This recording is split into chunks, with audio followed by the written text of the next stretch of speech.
A lesser witch may have gone mad with the power of having a near-unlimited credit line backed by the Regent of Zovia, but Lavina Odessa Treville of the Haunt was a consummate professional, with a will of steel and an ironclad restraint that made her the perfect woman for the job. The last few hours, she'd resisted the allure of the cursed artifacts and exotic garments from distant lands and focused exclusively on the mission at hand. Of course, to buy the spells and magical items that Ed wanted and that she needed for her laboratory, she first needed to earn the respect of the shopkeepers. If they mistook her for an apprentice, they may attempt to con her. So she had to buy a beautiful scarlet cloak lined with miniver, as well as a golden brocade vest with a skulls and flowers pattern. Obviously, she couldn't strut around wearing dirty shoes with her new clothes, so she was forced to buy a new set of ivory satin shoes with a rhinestone buckle and lace trim. Since she wasn't a credulous apprentice, she hired a pair of ogre thugs to shake the shopkeepers around a bit to make sure nothing in her new wardrobe was actually a centipede in disguise. This proved wise. The first set of shoes turned out to be cursed and would have forced her to dance until passing out had she worn them. After her ogres finished presenting a formal complaint in Lavy's name, the shopkeeper's assistant had offered the witch plenty of apologies and discounts while the shopkeeper was carried off to the nearest priest.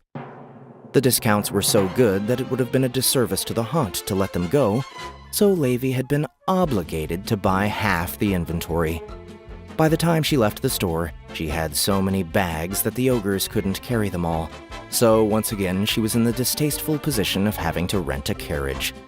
It was self-evident, though, that moving by carriage in a crowded street was very hard without a pair of lackeys to part the crowd for you, so Lavy was forced to call upon Corgoron's credit once more, sure that she was acting strictly in the Haunt's best interest.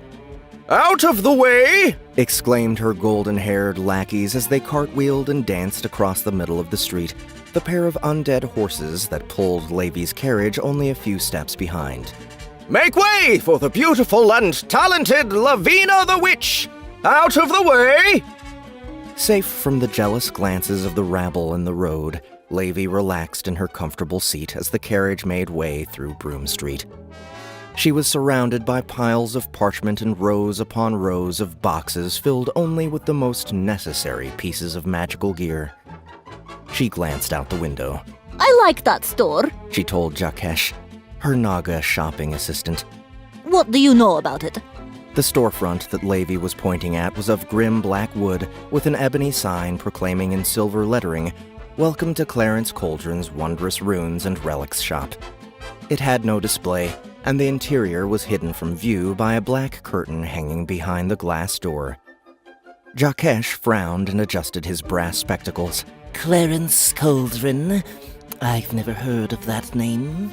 How strange. I could have sworn this storefront was empty in the morning.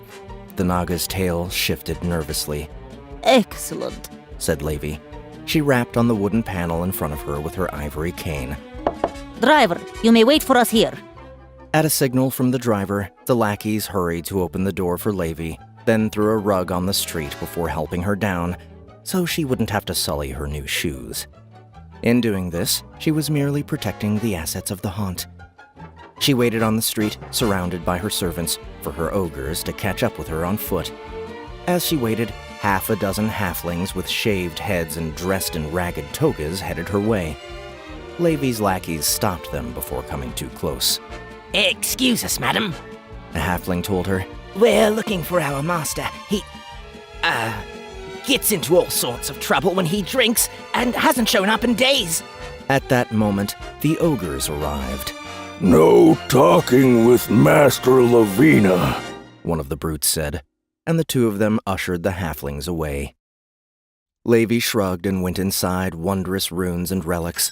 The walls were surrounded with rows of packages and assorted items that reached the ceiling, with tables full of trinkets and gadgets, and magical braziers that wavered with a non-existent breeze. A bald man with an oversized head and 3 azure eyes walked out from behind the counter and headed toward the witch. His skin had a vaporous texture to it, as if he somehow was in 2 places at once. "Ah, welcome to my humble store.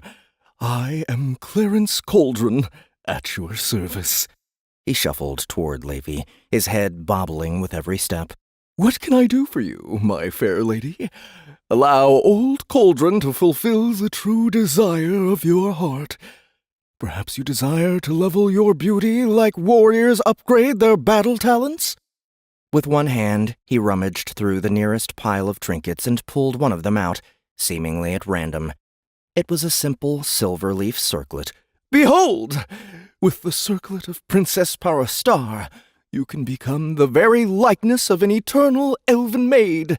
It can be yours at the fair price of 10 Vifaras. He waggled the circlet at Lavy.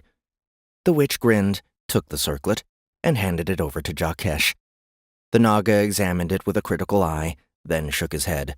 This circlet would have enchanted your ears to grow pointy and set you under a compulsion to think you're eternally young every time you wear it.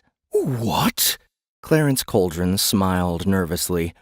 Where did you get that idea? He stepped back as Lavy's ogres strolled his way, patting their batons against their huge hands. I'll take it. Lavy said. Toss it with the others, Jakesh. An excellent choice, Cauldron said, keeping a careful eye on the ogres. The Naga grimaced. But, Madame Lavina, that's a cursed item. You cannot possibly think to use it. Of course not. Lavy said. Ha! A circlet to make me more beautiful? She scoffed at the idea. Why, that's like spitting into a river to make its waters wetter. Then, what use could you have for it? Jakesh asked. Simple. When I return to my laboratory, I shall take it apart and discover its inner workings. What better way to learn curses than to study cursed items themselves? It's much cheaper than searching for expensive scrolls in any case. And I'll train my skills in the process. Lavy explained. Then she grinned and turned to face the shopkeeper. But, since the circlet is cursed, I'll give you only 1 Vifara, Master Cauldron. Is that all right with you? A Vifara? Cauldron exclaimed. I wouldn't break even with that amount. Lavy shrugged. Well, if you don't take it, I'm afraid my associates here will certainly break something of yours. You did try to curse me, after all. With a slow and deliberate movement, one of her ogres swiped the trinkets off one table.